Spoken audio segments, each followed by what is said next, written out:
Hello दोस्तों, मेरे channel अनोखी कहानी विद आरजी में आपका स्वागत है। आज की कहानी का शीर्षक है बदसूरत लड़की। आपके उत्साह को बढ़ाने के लिए एक मजेदार कहानी जो रोमांचक के साथ साथ प्रेरणा भी प्रदान करेगी। एक गांव में एक लड़की रहती थी। वह देखने में बहुत कुरूप थी। उसका नाम नंदिनी था, लेकिन गांव के ज्यादातर लोग उसे बदसूरत लड़की कहकर बुलाया करते थे। वैसे नंदिनी किसी की बात का बुरा नहीं मानती थी, क्योंकि वह अच्छी तरह जानती थी कि वह बहुत बदसूरत लड़की है। नंदनी बड़ी हो चुकी थी और अब उसके घर वालों को उसकी शादी की चिंता सताने लगती है।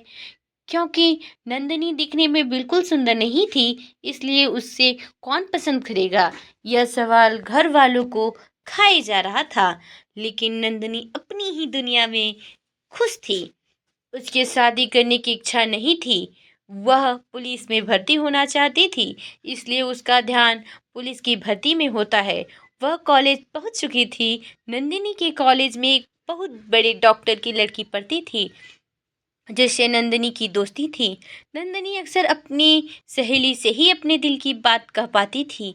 नंदिनी की सहेली उसे कभी हीन भावना से नहीं देखती थी, बल्कि दोनों में सगी बहनों से भी बढ़कर प्यार था। एक दिन नंदनी अपनी सहेली के साथ उसके घर खाना खाने जाती है।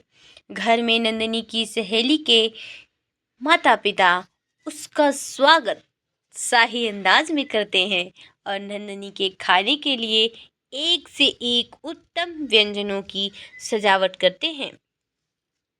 खाना पीना होने के बाद नंदनी अपनी सहेली के साथ साथ जाकर उसके कमरे में बैठ जाती है और कुछ घंटों की गपशप के बाद नंदनी अपने घर वापस आ जाती है।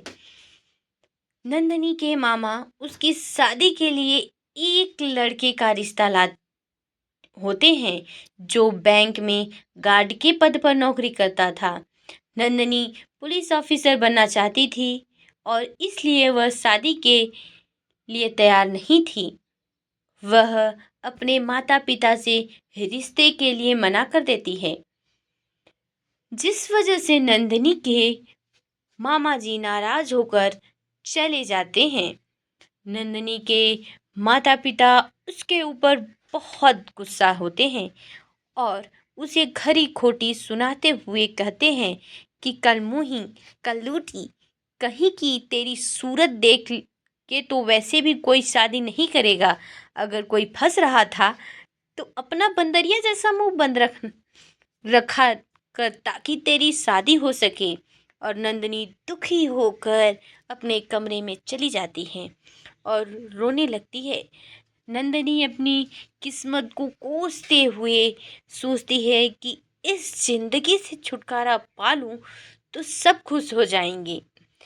लेकिन वह साहसी लड़की थी, इसलिए आत्महत्या का विचार उसके दिमाग से ज्यादा देर नहीं टिकता और वह अपने आंसू पोंछते हुए अपनी पढ़ाई में लग जाती है। अगले दिन नंदिनी कॉलेज की पुस्तकालय से कुछ किताबों लेने जाती है।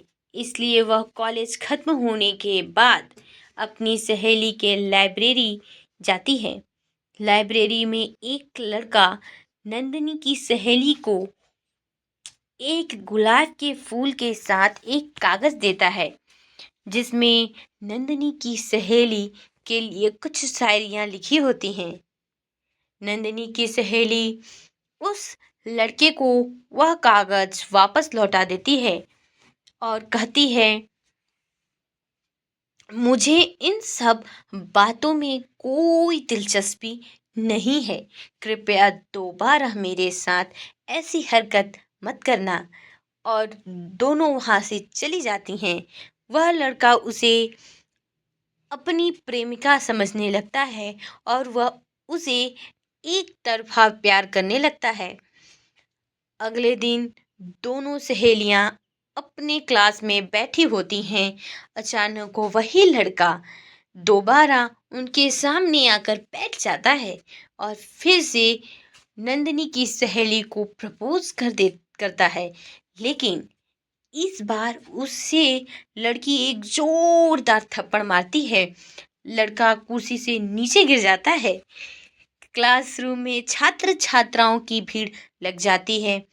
सभी के सामने लड़की का थप्पड़ पड़ने से उसे बहुत बहुत बेइज्जती महसूस होती है। वह गुस्से में क्लासरूम से बाहर चला जाता है और अब वह अपनी बेइज्जती का बदला लेना चाहता था। इसलिए वह एक फैक्ट्री से मैनेजर के जरिए पैसे देकर तेजाब की व्यवस्था कराता है और कॉलेज की छुट्टी होने के समय गेट के पास खड़ा हो जाता है। जैसे ही नंदिनी और उसकी सहेली वहां आते हैं, वह लड़का अपने पीछे तेजाब छुपाकर उनके सामने आ जाता है और नंदिनी से वहां से दूर जाने को कहता है। वह उस लड़की से आखिरी बार बात करना चाहता था। तब नंदिनी थोड़ा दूर हटने लगती है, लेकिन जैसे ही नंदिनी की नजर खोलते हुए तेजाब पर पड़ती है, तो वह अपनी सहेली को जोर से चिल्लाते हुए भागने को कहती है और वह लड़का तेजाब उस लड़की के चेहरे पर फेंक देता है। लेकिन नंदिनी उस लड़के को धक्का दे देती है, जिससे तेजाब नंदिनी के चेहरे में आ गिरता है। तेजाब से चेहरे में पड़ते ही नंदिनी दर्द से छटपटा उठती है और चीखने लगती है। वहां उपस्थित भीड़ उस लड़के को पकड़ लेती है और पुलिस के हवाले कर देती है।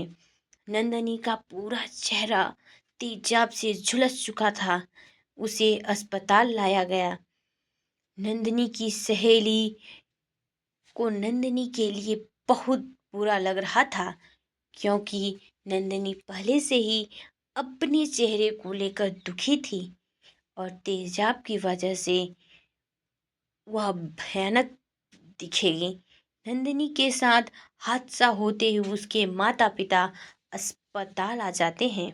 वह अपनी बेटी को तकलीफ में देखकर रोने लगते हैं। नंदिनी की सहेली उन्हें दिलासा देते हुए कहती है, आप चिंता मत करिए, सब ठीक हो जाएगा। नंदिनी बहुत बहादुर लड़की है। उसने मुझे बचाने के लिए अपने चेहरे पर तेजाब ले लिया। नंदिनी की सहेली के पापा, जो कि डॉक्टर हैं, जैसे ही उन्हें पता चलता है कि उनकी बेटी को बचाने के लिए नंदिनी ने अपना चेहरा जला लिया, वह कुछ ही मिनट में अस्पताल पहुंच जाते हैं और अस्पताल पहुंचते ही डॉक्टर अपनी बेटी से मिलते हैं और नंदिनी के मेडिकल टेस्ट की रिपोर्ट देखते हैं। वह नंदिनी को अपने हॉस्पिटल से ले जाने की प्रक्रिया पूरी करते हैं। दरअसल वह एक स्किन स्पेशलिस्ट हैं और ऐसे ही मरीजों के लिए उनका अस्पताल अच्छा इलाज मुहैया करवाता है। नंदिनी के माता पिता उसे दूसरे अस्पताल जाने की मंजूरी देते हैं। दरअसल वह मन ही मन में सोच रहे थे कि नंदिनी न बचे तो ही ठीक है, क्योंकि इतनी बड़ी जिंदगी में वह किसके सहारे जिएगी। वह अपनी बेटी के भविष्य के लिए चिंतित थे, लेकिन होनी को कुछ और ही मंजूर था। 1 महीने के इलाज के बाद नंदिनी का ऑपरेशन पूरा हो चुका होता है और जैसे ही डॉक्टर उसका चेहरा खोलते हैं, वह किसी खूबसूरत अप्सरा की तरह लग रही थी। डॉक्टर नंदिनी को कहते हैं, बेटी, तुम्हें बहुत बड़ा झटका लगने वाला है, क्या तुम तैयार हो? नंदिनी को थोड़ा तकलीफ हो रही थी। वह हिम्मत करके अपने आप बिस्तर में बैठ जाती है और डॉक्टर जैसे ही उसके सामने आईना लाते हैं, नंदिनी के होश उड़ जाते हैं। नंदिनी को यकीन नहीं होता कि वह इतनी सुंदर बन सकती है। अब वह बदसूरत लड़की नहीं, बल्कि एक खूबसूरत परी दिखने लगी थी। नंदिनी की सहेली उसे देखकर खुश हो जाती है। इस तरह इस कहानी का अंत होता है। ऐसे ही खूबसूरत अनोखी कहानियों को देखने के लिए हमारे चैनल अनोखी कहानी विद आरजी को सब्सक्राइब कर लें और हमारे वीडियो को सबसे पहले देखने के लिए बेल आइकन प्रेस कर लें और इस वीडियो को लाइक करें। Thank you.